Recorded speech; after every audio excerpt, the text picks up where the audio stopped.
आप सभी को हाथ जोड़ करके प्रणाम। मैं जया भारत जिला संत कबीर नगर से आज एक बात बताना चाहती हूँ। आज लोग विकास की ढिढोरा पीटते हैं, मैंने ये किया, मैंने वो किया। एक बात और मैं बताना चाहती हूँ, नाम नहीं लेना चाहती हूँ, मगर एक संत हूँ, एक नेता हूँ, देश की जिम्मेदार व्यक्ति हूँ, इसलिए बोलना पड़ जा रहा है। अयोध्या से प्रधानमंत्री चुनाव हार गए, उनकी पार्टी चुनाव हार गई, तो बहुत लोग रील बना रहे हैं, बहुत से लोग क्रिटिसाइज कर रहे हैं, बहुत अयोध्या वालों को गद्दार कर रहे हैं।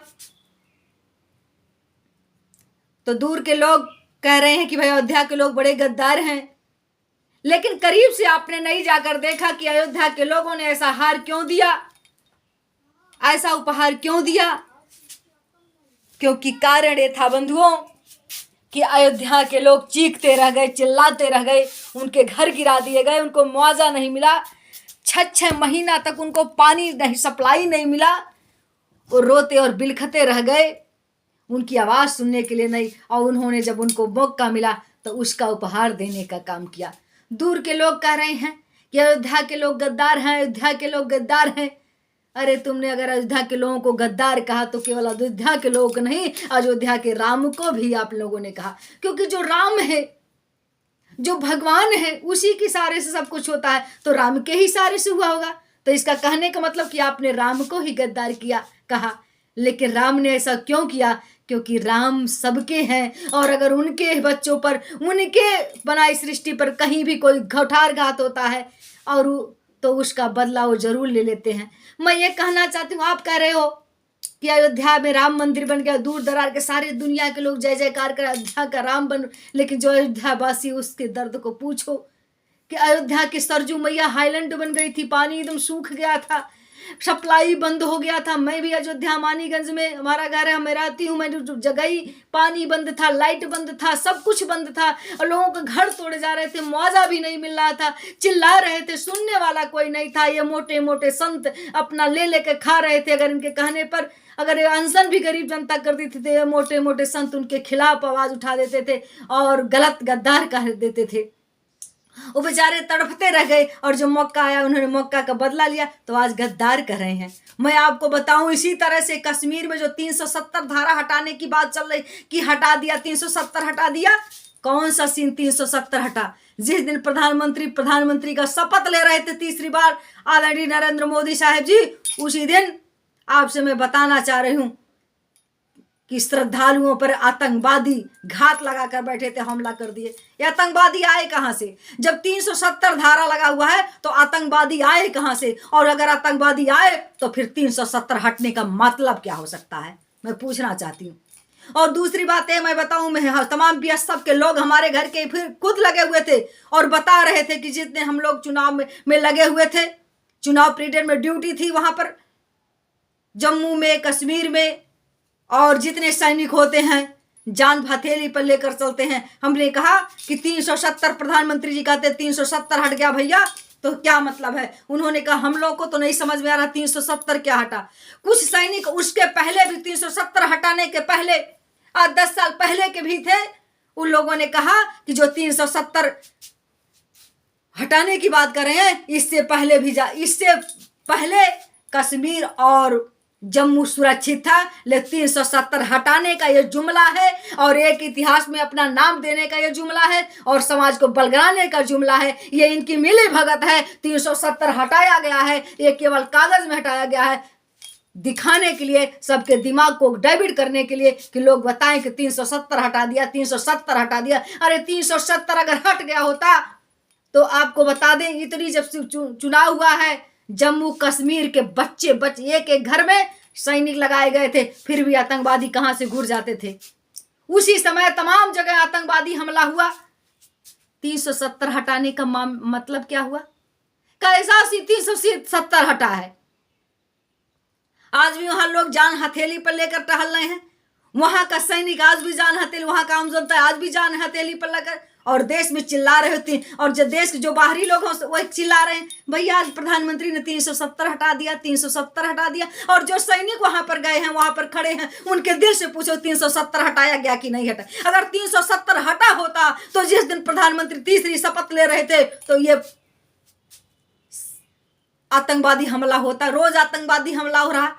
ये क्या 300, ये क्यों नौटंकी करते हो, क्यों झूठ बोलते हो, क्यों जनता को गुमराते हो, क्यों अपने आप को, क्यों भारत माता को शर्माते हो। इसी तरह से अयोध्या में जो मंदिर बनाया गया, ये कोर्ट का फैसला के माध्यम से इतना चंदा मिला, तो भाई मंदिर बनना था तो बन गया। लेकिन मंदिर बनने भगवान राम ने ये नहीं कहा कि तुम मेरी मंदिर बनाना, मेरे भक्तों का और गरीब जनता का और इंसान की बस्तियों को उजाड़ देना। सबकी बस्ती गुजार करके, गरीबों को हक छीन करके, लोगों की पानी बंद करके, लोगों की रोटी बंद करके, लोगों का चलना फिरना बंद करके अयोध्या मंदिर बनवा करके, अब मंदिर अपने पैसे से नहीं, देश के पैसे से बनवा करके, चंदा के पैसे से बनवा करके, डोनेशन के पैसे से बनवा करके, और नारा दे रहे थे कि हमने मंदिर बनाया। मंदिर तो कोर्ट ने बनाया, मंदिर की लड़ाई बहुत पहले से चल रही थी। और उसी अयोध्या में आए हुए संतों का, उमा भारती, ऋतुम्बरा, देश के शंकराचार्यों, विपक्ष की अपमान करके मैं मंदिर बना दिया, मैं मंदिर तब जाकर के अयोध्या की जनता ने उन्हें जवाब वहां देने का काम किया।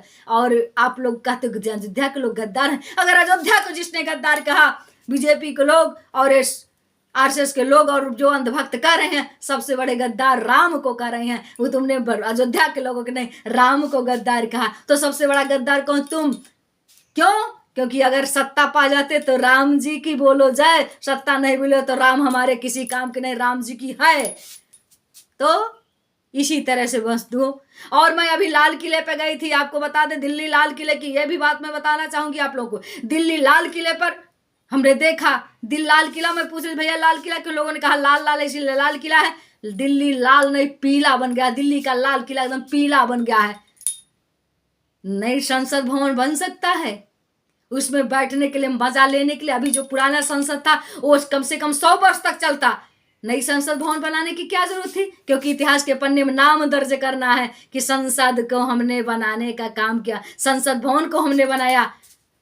इसलिए नई संसद जनता के खून पसीने के पैसे को, जो 100 साल तक घर चलता, उसके बजाय दूसरा घर बना करके ये लोग अपना नाम देना चाहते हैं। नहीं तो लाल किला रंगाई पोताई करते तो कौन कहता कि भैया जिसका जो बनाया उसी का नाम रहता।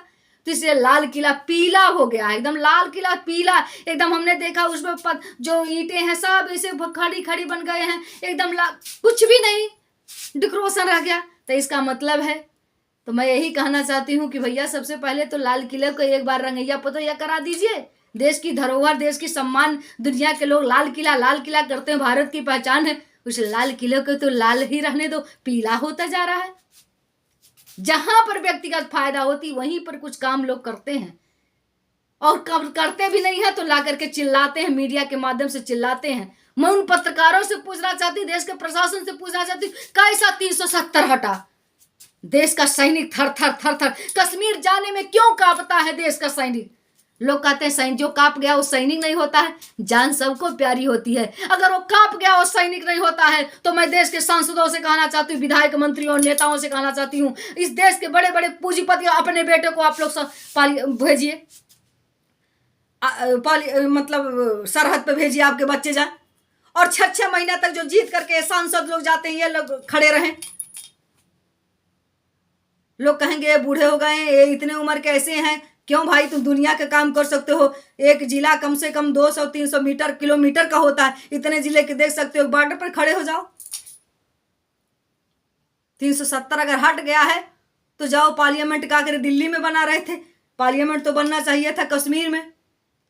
नई वाली पार्लियामेंट जो बना है, जब 370 हट ही गया तो 370 हट गया तो भैया दिल्ली से हट करके कश्मीर में बना देना चाहिए था पार्लियामेंट। कम से कम यह तो पहचान होता, पहले दिल्ली में था अब कश्मीर में हो गया, क्योंकि 370 हटा दिया। तब तो पता औकात चल जाता इन संसद में बैठने वाले इन गद्दारों के कि 370 हटा कि नहीं हटा। 370 अगर हटा ही दिए तो नए पार्लियामेंट दिल्ली में क्यों बनाया गया? इसको कश्मीर में और जम्मू में बनाना चाहिए था। कम से कम यह पहचान बनता कि 370 हटाने के बाद देश के प्रधानमंत्री ने देश के लिए जो सबसे पंचायत, बड़ी पंचायत हो, उसको दिल्ली से हटाकर कश्मीर में बनाया। तो ये सब जुमलेबाजी है। और मैं सभी लोगों से कहना चाहती हूँ, ना 370 हटा है, लाल किला जो पीला किला बनता जा रहा है। नई संसद बना करके पुरानी संसद का अपमान किया गया और अनर्गल पैसा फेंका गया है। और अयोध्या के राम मंदिर जो है ये सदियों से लड़ाई चल रही थी, ये सुप्रीम कोर्ट से फैसला आया, तमाम देश दुनिया से भक्तों ने पैसा दिया, वो बन गया। लेकिन ये शासन प्रशासन के लोगों ने अयोध्या के लोगों के साथ नाजायज काम किया। अयोध्या के लोगों ने जो पक्ष विपक्ष जिसी को जिता दिया उसका मैं बात नहीं करूंगी, लेकिन अगर जिता भी दिया दूसरे को तो ये उनकी ये जनता जनार्दन होती है। ये राम जी की जय जयकार थी, राम ने अपने लिए जिताया। तो फिर इस तरह लोगों को गद्दार करके राम को गद्दार कहने का काम करे, राम आपको कभी माफ करने का काम नहीं करेगा। और मैं एक बात और कह रही हूं कि अगर जो 370 हटाया गया है तो नहीं बड़ा संसद बना है तो एक मिनी संसद, साल भर में 3 बार पार्लियामेंट चलता है, ये कानूनन है, और भी चल सकता है ना भी चल सकता है, लेकिन एक बार ऐसा पार्लियामेंट वहां पर बना दीजिए कश्मीर में, एक संसद भवन कि साल भर में एक ही बार चले, 1 महीने के लिए वो कश्मीर का पार्लियामेंट में लोग जाकर के हमारे देश के सांसद लोग बात करें, तब तो हम जाने कि 370 हट गया। बस मैं यही कहना चाहती हूँ। और आप लोग सभी लोगों से, देशवासियों प्रदेशवासियों, मैं जया भारतीय क्रांति पार्टी की राष्ट्रीय अध्यक्ष, इस समय वृक्ष लगाने की जो प्रकृति बचाने की हमारी मुहिम चल रही है, आप लोग मेरा जरूर साथ दें और मेरे साथ जुड़ें और कमेंट करके हमारा प्रोत्साहन करें। और जो मैंने वीडियो में कहा है कि संसद भवन दिल्ली में नहीं वाली नहीं, जम्मू कश्मीर और में बनना चाहिए था, कश्मीर में बनना चाहिए था। अगर नहीं बड़ा वाला बना तो एक छोटा मिनी ही संसद बन जाए, पार्लियामेंट वहाँ बन जाए। 1 साल भर में एक बार हमारे देश के जितने पंचायत में बैठते हैं सांसद लोग, एक बार वहाँ कश्मीर के उस संसद भवन में जाकर के अपनी बात रखें, तब तो हम जाने 370 हटा है। आप लोग बताएं हमने सही कहा कि गलत कहा। आप कमेंट करके जरूर मुझे बताने का काम करिएगा। क्यों नहीं बताते हैं आप लोग कमेंट करके? मुझे क्यों डरते हो? गाली दे करके बताओ, मुझे धमका करके मुझे बताओ, लेकिन जरूर बताना। तब तक के लिए मैं आप सभी को हाथ जोड़ करके प्रणाम करती हूँ और आपका मैं कमेंट की इंतजार करती हूँ। आपको माँ वैष्णो देवी की कसम, जो लोग मेरी इस वीडियो को देखेंगे, चाहे देखना मत वो सही रहेगा, लेकिन जब देखना तो जरूर कमेंट करके मुझे बताना कि जया भारत तूने गलत कहा कि सही कहा। मैं आप सभी के कमेंट का जवाब जरूर दूंगी, सभी देशवासी प्रदेशवासियों को। तब तक के लिए जय हिंद, जय भारत, जय भारत माता। अंत में कहना चाहती हूँ, हल्ला प्रणाम कर चुकी हूँ, नहीं कहना चाहिए, हिंद के माथे का सितारा है, सितारा ही रहेगा और कश्मीर हमारा है, हमारा ही रहेगा।